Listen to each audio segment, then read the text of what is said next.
Bismillahirrahmanirrahim. Assalamualaikum warahmatullahi wabarakatuh. Waalaikumsalam warahmatullahi wabarakatuh.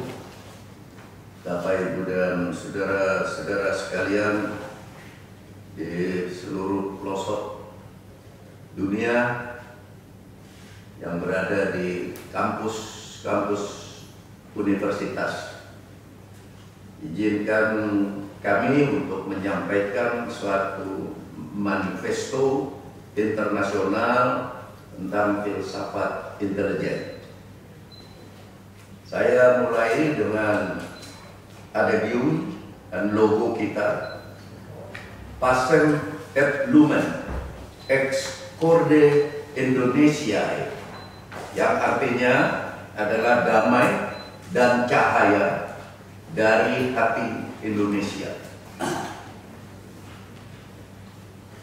Fokus Group Discussion atau FGD Pancasila, Fakultas Filsafat Universitas Gadjah Mada, pada hari ini tanggal 18 Agustus 2025 di Yogyakarta, tepat pada hari ulang tahun ke-80 dari Konstitusi atau Undang-Undang Dasar 1945.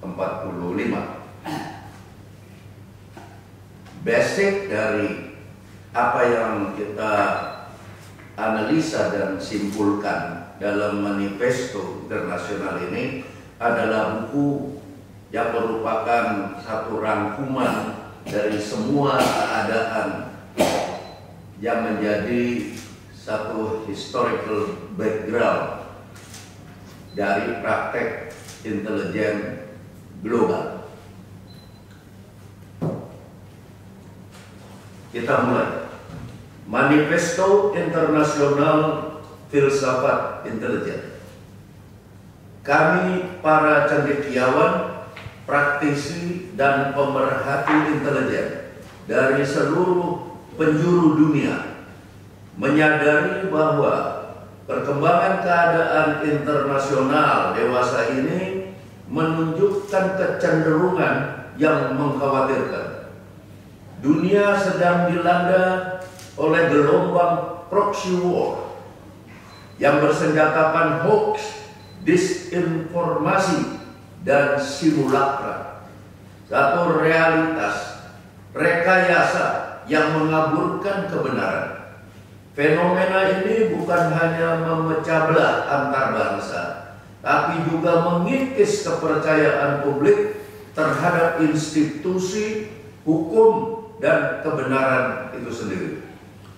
Sejalan dengan tanggung jawab moral kita sebagai bagian dari komunitas global, kami menyatakan manifesto ini sebagai seruan etis untuk mengembalikan fungsi sejati intelijen bagi kemaslahatan umat manusia dan kelestarian lingkungan.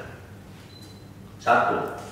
Paradigma intelijen untuk kemaslahatan manusia dan lingkungan.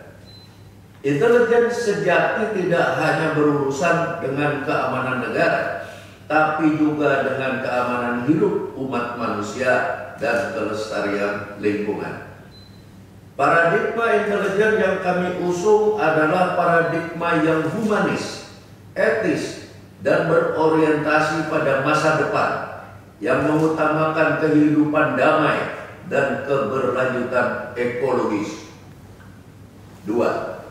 Etika universal sebagai landasan intelijensia. Etika universal harus menjadi fondasi dari seluruh kegiatan intelijen. Intelijen pada hakikatnya adalah panca indera setiap bangsa yang berfungsi mengamati, menganalisis, dan memperingatkan. Tanpa etika, intelijen mudah tergelincir menjadi alat penindasan dan kebohongan. Dengan etika, intelijen menjadi pelindung kebenaran dan penegak keadilan. 3. Penolakan terhadap praktek intelijen yang tidak jujur.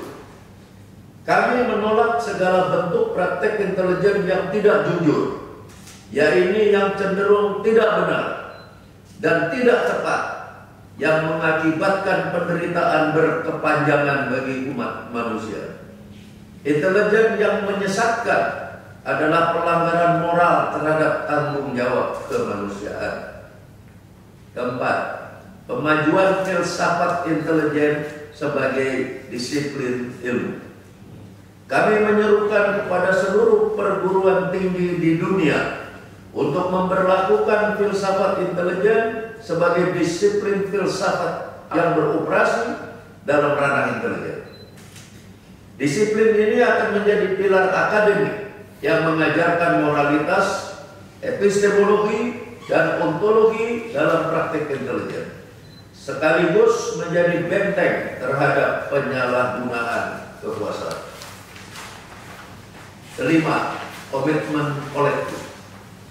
Manifesto ini adalah komitmen bersama untuk menghentikan penggunaan intelijen sebagai alat proxy war berbasis hoax dan simulakra, membangun tata kelola intelijen yang akuntabel, transparan, dan etis, mengembangkan riset intelijen yang berpihak pada kebenaran dan kesejahteraan global, menumbuhkan generasi intelijensia yang memiliki integritas, kecerdasan moral, dan kepekaan ekologis. Penutup, dengan ini kami mendeklarasikan Manifesto Internasional Filsafat Intelijen sebagai panduan moral dan intelektual bagi semua bangsa. Kami percaya bahwa intelijen yang berlandaskan filsafat adalah kunci untuk mewujudkan dunia yang damai, adil, dan berkelanjutan. Ditetapkan di Fakultas Filsafat Universitas Gadjah Mada, Yogyakarta, tanggal 18 Agustus 2025. Ditandatangani oleh para penggagas dan penanda tangan manifesto ini. 1. Profesor Abdullah Mahmud Hendro Priyono. 2. Dr. Saiful Rohman. 3. Profesor Mustari Mustafa. 4. Profesor Lasio. 5. Profesor Dr. Joko Suryo. 6. Profesor Suyani. 7. Profesor Dr. Mukhtasar Samsudin. 8. Profesor Dr. Siti Murti Ningsih. 9. Profesor Ova Emilia PhD. Di samping itu ada tanda tangan secara retroaktivitas de Loise plus Duse tertanggal 1 Januari 2020, yaitu tanda tangan berlaku surut yang ditandatangani oleh Profesor Dr. Khairan MS. Penandatanganan lebih lanjut akan dilakukan oleh